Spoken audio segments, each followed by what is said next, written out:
Hello friends, I am Mr. Ravindra Bhalirao and I welcome you to my channel, that is English for Learners. Dear students, in today's video we shall discuss textual activities of 6th standards English lesson, and that one is 1.4, the people who protect nature. Already we have seen the detailed explanation about the lesson, but in this video we shall just see the question answers or the textual activities. तर विद्यार्थी मित्रांनो, आजच्या व्हिडिओमध्ये आपण चर्चा करीत आहोत इयत्ता 6वीचा जो इंग्लिश विषयामधील जो 1.4 लेसन आहे, the people who protect nature, या धड्याचे क्वेश्चन्सचे आन्सर्स कशा प्रकारे लिहायचे हे डिटेलमध्ये आपण या व्हिडिओमध्ये चर्चा करणार आहोत. या व्हिडिओचे डिटेलमध्ये मराठी स्पष्टीकरण देणारी व्हिडिओ मी ऑलरेडी बनवलेली आहे. ती तुम्ही जर बघितली नसेल तर त्याची लिंक मी डिस्क्रिप्शन बॉक्समध्ये देईल, तिथे तुम्ही जाऊन चेकआउट करू शकता. Let's go. तर फर्स्ट ॲक्टिव्हिटी आहे तो म्हणजे धडा सुरुवात होण्याच्या अगोदर that is called the warming up activity. That is means, do you know the names of the following pictures. Here are some pictures are given. काही पिक्चर दिलेले आहेत. These are the different types of trees. वेगवेगळ्या झाडं दिलेत, त्यांची नावं तुम्हाला लिहायची आहेत. ओके, तर आन्सर आपण इथे बघू शकतो. First one is the banyan tree, ज्याला आपण वडाचं झाड बोलतो, किंवा second one is the cactus, निवडुंग बोलतो आपण, coconut tree and pine tree. So these are the names of the trees. Okay, नाव या धड्याच्या पाठीमागे शेवटी जे ॲक्टिव्हिटीज आहे किंवा क्वेश्चन्स आहेत त्याच्याबद्दल आपण चर्चा करतो. सी आहे तो म्हणजे read the text and complete the following sentence. तो धडा पूर्ण रीड करा आणि त्याच्यावरती जी ॲक्टिव्हिटीज म्हणजे fill in the blanks type, रिकाम्या जागा पूर्ण करा आणि ते वाक्य पूर्ण करा. For example, the forest gives us fresh air, clean water and dash dash and shelter. आता हे वाक्य जर तुम्ही पॅसेजमध्ये बघितलं तर तुम्हाला तिथे मिळणार आहे, आणि त्याच्यामध्ये जी रिकामी जागा आहे तर ते आपल्याला एक शब्द भरतो, तो म्हणजे the forest gives us fresh air, clean water, food. तर तो शब्द इथे काय भरायचा आहे? Food and shelter. म्हणजे जेव्हा तुम्ही आन्सर लिहिणार तेव्हा दिलेलं वाक्य देखील लिहायचं आहे, आणि पॅरेग्राफमधून किंवा पॅसेजमधून त्या लेसनमधून हा फूड शब्द इथे मिस झालेला आहे तो इथे फिलअप करायचा आणि ते वाक्य पूर्ण करायचं. ठीक आहे, अशा प्रकारे. नेक्स्ट सेंटेन्स आहे, Tulsi Gowda planted more than dash dash sapling. Tulsi गौडाने डॅश डॅश सॅपलिंग म्हणजे झाडं लावली किंवा रोपटे लावले, आणि ती किती लावलेली आहे ते तुम्हाला आकडा भेटेल, तो म्हणजे 3000 saplings. Next one is that Tulsi Gowda worked with dash dash department. कोणत्या डिपार्टमेंटवर त्यांनी काम केलं? दॅट मीन्स द फॉरेस्ट डिपार्टमेंटबरोबर त्यांनी काम केलेलं आहे. Fourth one is that check dams trenches help to store dash dash water. Check dams जे बनवले जातात त्याच्यामधून जे चरीमधून किंवा खोदून जे स्टोअर केलं जातं, काय स्टोअर केलं जातं? That is the rain water. पडणाऱ्या पाऊस इथे स्टोअर केला जातो किंवा साठवला जातो त्या चेक्समधून. ठीक आहे. And last one is the Rahibai Soma Popere encourage farmers. या राहीबाई सोमा पोपरेंनी फार्मर्सना किंवा शेतकऱ्यांना प्रोत्साहित केलं. कशासाठी? To grow dash dash crops. कोणत्या प्रकारचे क्रॉप्स किंवा पिकं वाढवण्यासाठी किंवा लागवड करण्यासाठी, आणि ते म्हणजे टू ग्रो लोकल फार्म्स. तर लोकल हा शब्द तिथे यायला पाहिजे, म्हणजे स्थानिक जे पिकं आहे त्यांची लागवड करण्यासाठी. सो अशा प्रकारे फिल इन द ब्लँक्स ही ॲक्टिव्हिटी ती कंप्लीट होती. नेक्स्ट ॲक्टिव्हिटी डी आहे the complete the following table. इथे टेबल दिलेलं, नेम्स दिलेले आहेत, तुलसी गौडा, चैत्राम पवार अँड राहीबाई पोपरे, ज्यांना की पद्मश्री अवॉर्ड भेटलेलं आहे, की नॅचरल हिरोज त्यांना म्हटलेलं आहे. ते कोणत्या राज्यामधले, त्या राज्यांची नावं लिहायची आहेत. नोन ॲज, काय म्हणून त्यांना ओळखलं जातं हे पॅसेजमध्ये दिलेलं आहे. हा टेबल तुम्हाला कंप्लीट कर. आणि त्यांना कोणता अवॉर्डेड पद्मश्री इन इयर, कोणत्या वर्षी त्यांना पद्मश्री, तिघांनाही पद्मश्री मिळालं आहे, but you have to write here the year, exact वर्ष इथे लिहायचं आहे. तर त्याचा आन्सर आपण दिलेला आहे. तुलसी गौडा हा कर्नाटकमधील आहे. नेक्स्ट वन इथे आपण फिलअप केलेला आन्सर बघू शकता. चैत्राम पवार जे आहे ते महाराष्ट्रामधील आहेत, अँड राहीबाई पोपरे महाराष्ट्रामधील. आता तुलसी गौडानी काय म्हणून ओळखलं जातं? वनदेवता म्हणून. आणि चैत्राम पवारांना a pioneer of tribal development, sustainable agriculture म्हणून ओळखलं जातं, आणि राहीबाई पोपरेंना सीड मदर म्हणून ओळखलं जातो. तुलसी गौडांना कोणत्या वर्षी पद्मश्री भेटला? तुम्ही 2021मध्ये, चैत्राम पवारला 2025मध्ये, अँड पोपरे यांना 2020. So in this way here the table is completed. Table इथे पूर्ण केलेलं आहे. नेक्स्ट ॲक्टिव्हिटी बघूया आपण. E activity, match the root words with the suitable prefix. One has been done. म्हणजे रूट वर्ड म्हणजे मेन शब्द.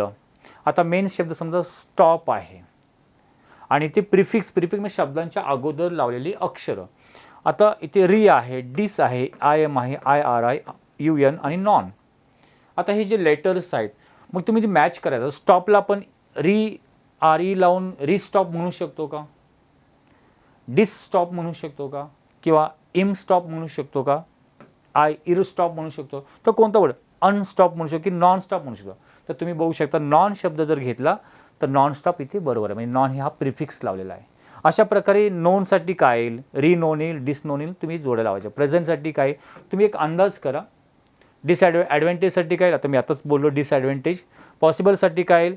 रिपॉसिबल येईल की डिसपॉसिबल येईल की इम्पॉसिबल येईल की इरिस्पॉसिबल येईल की नॉन पॉसिबल येईल. त्याप्रमाणे रेग्युलर. तर तुम्ही अंदाज काढला असेल, गेस केला असेल ॲन्सरसाठी. इथे आपल्याला ॲन्सर ते लिहायचे ते वर्ड्स.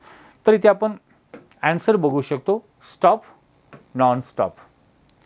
नोनसाठी काय? Unknown, unknown word. प्रेझेंट काय? रिप्रेझेंट.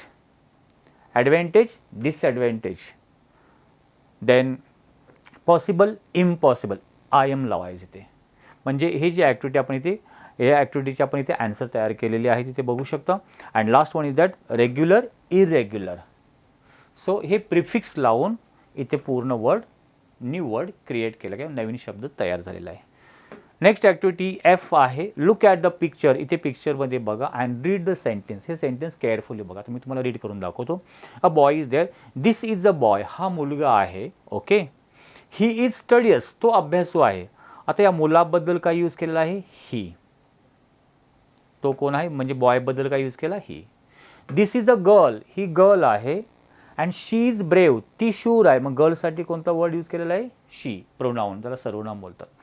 लास्ट पिक्चरमध्ये बघू शकतो दिस इज अ ट्री. ते झाड आहे. अँड ट्रीबद्दल काय यूज केलेलं आहे? It is a green. ते हिरवे आहे. आता बघा, बॉयसाठी ही, गर्लसाठी शी आणि ट्रीसाठी इट.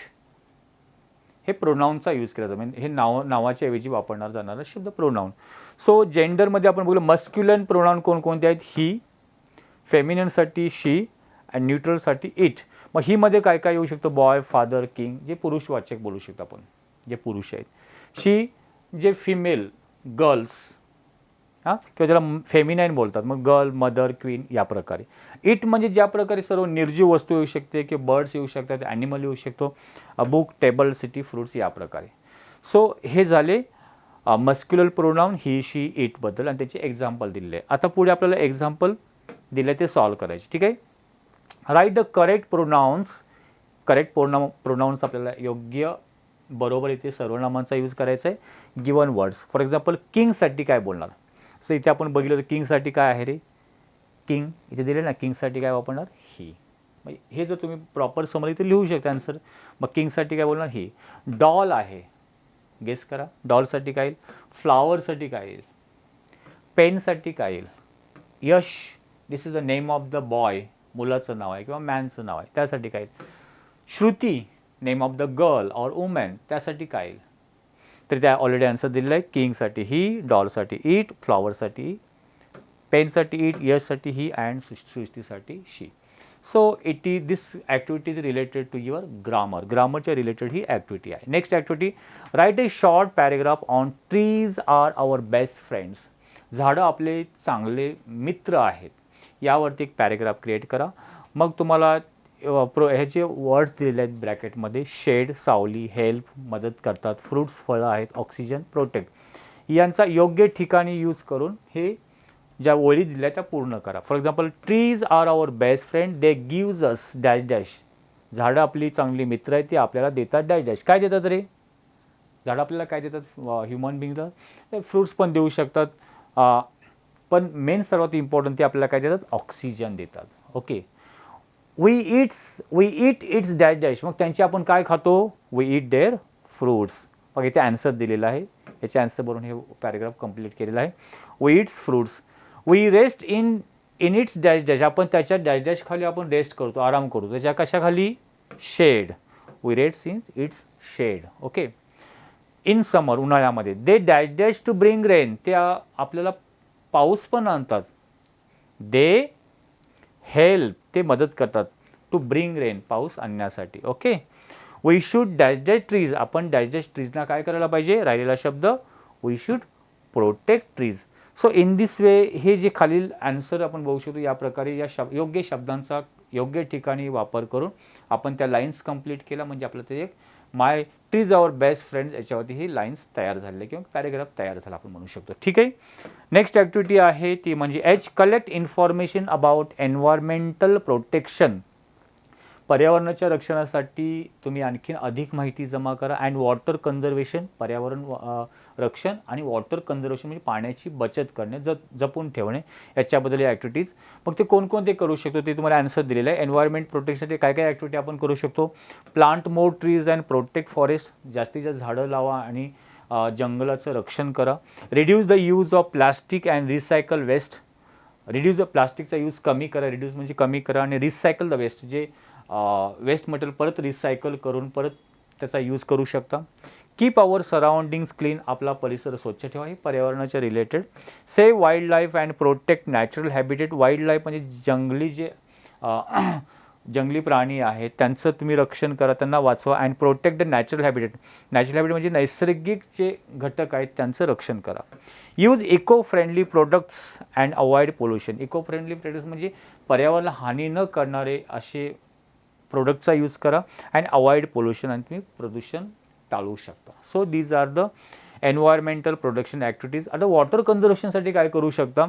हार्वेस्ट रेन वॉटर जे पावसाचं पाणी ते हार्वेस्टिंग करू शकता. Build check dams and trenches store rain water store करण्यासाठी चेक डॅम्स, ज्याला आपण लघु बंधारे आपण म्हणू शकतो, किंवा ट्रेनचे चर खोदून खड्डे खोदून पाणी पावसाचं पाणी वाचवू शकतो. Repair leaking taps and pipes, जे नळातून पाणी जे वाहत जातं ते आपण ते चेक करून त्याचं रिपेअर करा. ठीक आहे, किंवा पाईप्समधून. Use water carefully and avoid wastage, पाण्याचा जपून वापर करा, वेस्टेज जाऊ देऊ नका. And reuse water for gardening and cleaning, म्हणजे यूज केलेलं पाणी ते पाणी आपण गार्डनिंगसाठी किंवा बागेमधील प्लांटसाठी आपण यूज करू शकतो, रियूज करू शकतो. So these are the some of the activities of the things we can do for water कन्झर्वेशनसाठी या गोष्टी आपण करू शकतो. ही ॲक्टिव्हिटी ते कंप्लीट होते.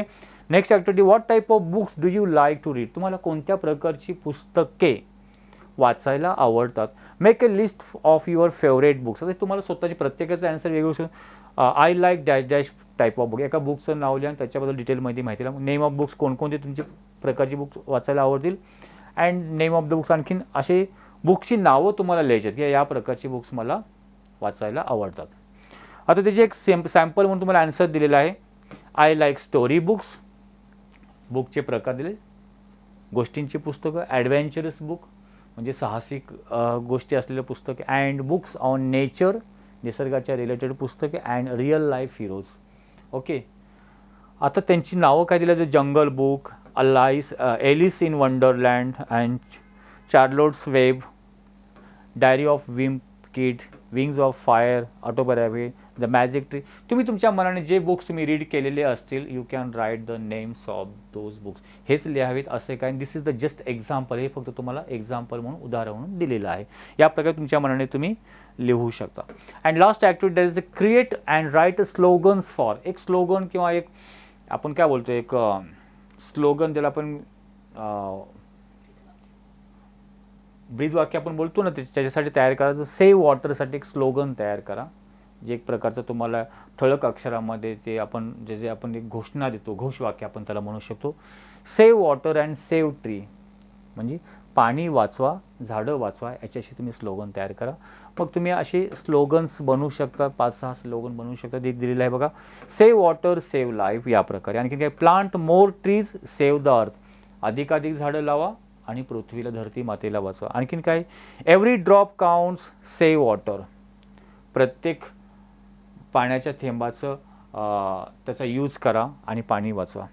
Trees give us life protect them, झाडं आपल्याला जीवन देतात, त्यांचं रक्षण करा. Don't waste water save it for tomorrow, पाणी वाया घालवू नका, उद्यासाठी ते म्हणजे भविष्यकाळासाठी वाचून ठेवा. More trees cleaner air better future, जास्तीत जास्त झाडं म्हणजे शुद्ध हवा म्हणजे भविष्य चांगलं आहे.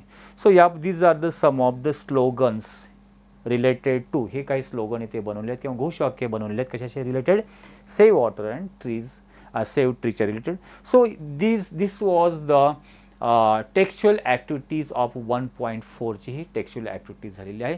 आय होप तुम्हाला हा व्हिडिओ निश्चितपणे आवडला असेल तर लाईक आणि शेअर करायला विसरू नका. If you have any comments for me, you can write in comment box. Wish you good day, take care, thank you very much.